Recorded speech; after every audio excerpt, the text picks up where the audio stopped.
Halo teman-teman bidan semua, kembali lagi di channel YouTube Official Bidan. Kali ini kita akan membahas tentang tahapan masa nifas atau fase-fase pada masa nifas. Ada yang udah tahu belum teman-teman bidan apa sih fase atau tahapan pada masa nifas? Kalau belum tahu atau yang mau belajar lagi lebih lanjut, silahkan tonton video ini sampai selesai dan jangan di skip. Yang belum subscribe, silahkan di subscribe dulu dan di like. Yang mau request soal apa yang akan kita bahas di video selanjutnya, silahkan chat di kolom komentar. Langsung aja ya kita bahas ke soal nomor 1. Seorang perempuan umur 30 tahun P2A0 postpartum 2 jam yang lalu di rumah sakit dengan keluhan mules-mules. Hasil pemeriksaan tekanan darah 110/80 mmHg.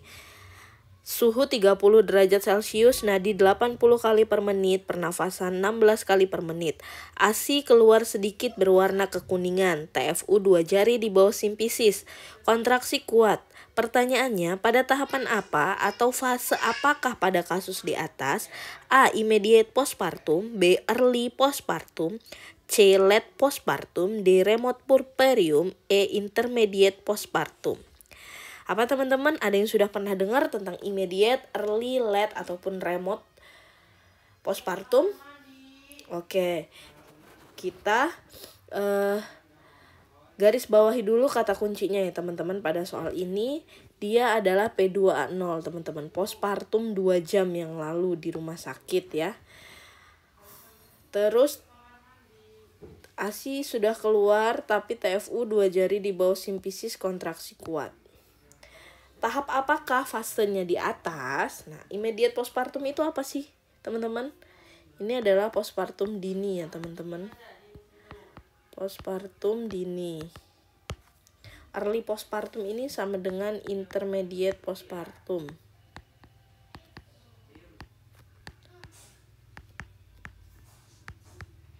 Late postpartum ini sama dengan puerperium lanjut, teman-teman.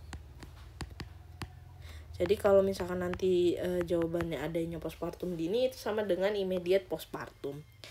Dia ciri-cirinya dari plasenta lahir waktunya ya, ciri-ciri dari segi waktunya sampai dengan 24 jam postpartum, teman-teman. Kalau dia early postpartum atau intermediate postpartum, dia lebih dari 24 jam sampai dengan 1 minggu, teman-teman. Kalau late postpartum itu lebih dari 1 minggu sampai dengan 6 minggu.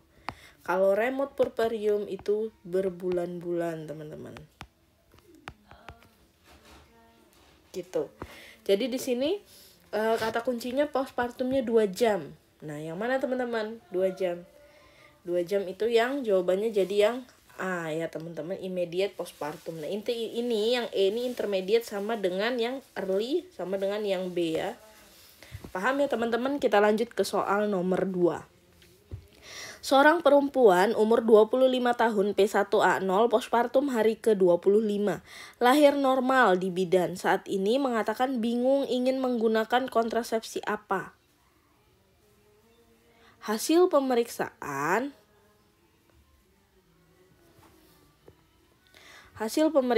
tekanan darah 110/80 mmHg, suhu 37 derajat Celcius, nadi 80 kali per menit, pernafasan 16 kali per menit, ASI lancar, lokea alba. Pada tahapan atau fase apakah kasus di atas? A. Immediate postpartum, B. Early postpartum, C. Late postpartum, D. Remote puerperium, E. Intermediate postpartum. Kita lihat aja dulu dari segi waktunya teman-teman. Kata kuncinya di segi waktu soal ini adalah hari ke-25. Hari ke-25 itu berarti dalam 1 minggu 7 hari. 7 dikali 3, 21 hari. Berarti ini 3 minggu 4 hari ya teman-teman. Ya kan? 3 minggu tuh 21 hari. Karena ini hari ke-25. Berarti dia sudah hari ke-3 minggu. Nah, kalau immediate tadi atau postpartum dini berapa? Dari plasenta sampai 24 jam. Jadi bukan yang ini ya. Kalau early atau intermediate dari 24 jam sampai dengan 1 minggu. Ini sudah 3 minggu, berarti bukan ini ya. Kalau late postpartum 1 minggu sampai dengan 6 minggu. Berarti jawabannya adalah yang C ya teman-teman. Kalau remote tadi yang berbulan-bulan. Paham ya teman-teman? Kita lanjut ke soal nomor 3. Seorang perempuan umur 28 tahun P1A0 postpartum hari ke-25. Lahir normal di bidan, saat ini mengatakan bingung ingin menggunakan kontrasepsi apa. Hasil pemeriksaan tekanan darah 110/80 mmHg, suhu 30 derajat Celcius, nadi 80 kali per menit. Pernafasan 16 kali per menit, ASI lancar Lokea alba. Pertanyaannya, fokus asuhan yang diberikan pada tahapan atau fase di atas adalah A. Mobilisasi dini dan deteksi dini dan pencegahan postpartum primer. B. Pastikan involusi uteri normal, tidak ada tanda infeksi, ibu cukup nutrisi dan cairan, serta dapat menyusui dengan baik. C. Konseling perencanaan KB. D. Waktu yang diperlukan untuk pemulihan. E. Menyusui yang baik. Kita cari tahu dulu dia di tahapan apa ini teman-teman. Kita garis bawahi dulu kata kuncinya ya, jangan lupa. Dia hari ke-25. Ke-25 berarti tadi 3 minggu 4 hari ya teman-teman. 3 minggu 4 hari berarti dia termasuk dalam late postpartum ya. Nah, asuhannya apa di saat late postpartum? Apa mobilisasi dini? Tidak, mobilisasi dini fokus asuhan di immediate ya. Immediate atau postpartum dini. Postpartum dini. Kalau pastikan involusi uteri normal, tidak ada tanda infeksi, ibu cukup nutrisi dan cairan serta dapat menyusui dengan baik, itu fokus asuhan pada saat apa? Pada saat early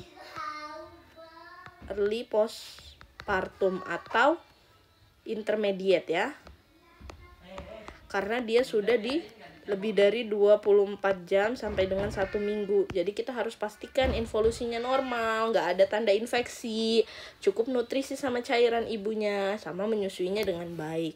Nah, kalau di late postpartum, nah untuk konseling perencanaan KB ini ada di late postpartum teman-teman. Late postpartum karena ada di lebih dari 1 minggu sampai dengan 6 minggu. Disinilah kita sudah harus membicarakan tentang KB. Tapi kita tetap melakukan asuhan dan pemeriksaan nifas. Nah, kalau waktu yang diperlukan untuk pemulihan, dia ini ada di bagian remote puerperium. Remote puerperium. Karena ini waktunya kan berbulan-bulan. Jadi untuk pemulihan. Kalau menyusui yang baik ini tadi masuk ke early ya teman-teman. Paham? Jadi dari soal di sini dia late postpartum kan di 25. Terus dia juga emang udah bilang, ngatain bingung mau gunain kontrasepsi apa nih saya gitu. Jadi asuhan yang kita berikan sebagai bidan itu adalah konseling perencanaan KB ya teman-teman. Paham ya? Oke, cukup sekian video kali ini. Silahkan tonton video-video selanjutnya.